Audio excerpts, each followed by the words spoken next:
अस्सलाम वालेकुम नाज़रीन। ज़मीन में पैदा होने वाली पत्तों वाली सब्ज़ियाँ जिन्हें आमतौर पर हम साग कहते हैं, वो कुदरत ने मुख्तलिफ़ ज़ायक़ों, मुख्तलिफ़ की इनकी तासीर और मुख्तलिफ़ इनके फ़वाइद रखे हैं। हालांकि सब एक ही मिट्टी में पैदा होती हैं।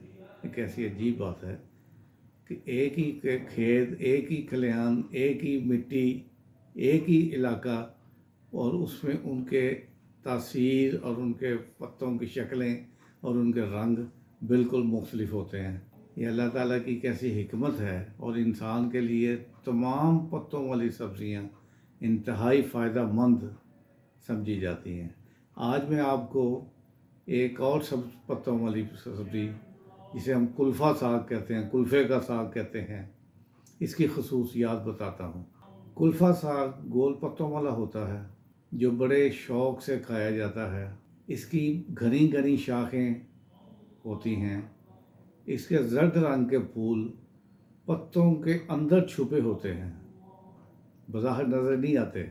लेकिन कैसी कमाल बात है, कुल्फ़ा का साग गोश्त में पकाया जाता है और इसमें थोड़ी सी पालक भी शामिल कर लेते हैं।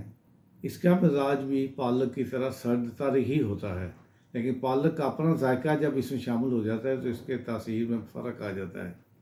इसका जायका कदरे मीठा होता है।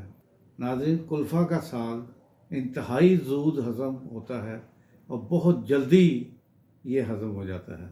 जिगर और मैदा को ताकत देता है, ज़ुकाम को फ़ायदा पहुँचाता है, तबखीर मैदा के लिए यानी मैदे में तज़ाबियत के लिए बेहद मुफीद होता है। और फौरी तौर पर आपको एहसास होता है कि रिलीफ मिल गया, मैदे की तरफ जलन ख़त्म हो गई है मैदे की। गुर्दा की पथरी को तोड़ देता है और रेत बनाकर खारिज कर देता है। भूख लगाता है और ब्लड प्रेशर को ख़त्म करता है या कंट्रोल करता है। शुगर में इसका पानी पीने से यकीनन शफा होती है। मैदा की मुख्तलिफ बीमारियों के लिए मुफीद होता है। यानी मैदे में बहुत सी बीमारियाँ, एक तो जलन है, हाजमा न होना, और दीगर कई मसाइल, पित्ते के मसाइल, हाजमे के, पेट की अंतड़ियों के, सब के लिए ये अक्सीर होता है। बवासीर में बहुत मुफीद है। अगर नक्सीर की शिकायत हो और किसी को अचानक खून फूट पड़ता है नाक के ज़रिए, तो इसका पानी निकाल कर पिलाना फौरी फ़ायदा देता है। आधा कप बना के पानी तो वो पिला दिया जाए तो बंदा बिल्कुल नॉर्मल हो जाता है। इसमें दालचीनी, काली मिर्च और पुदीना मिलाकर पकाना चाहिए।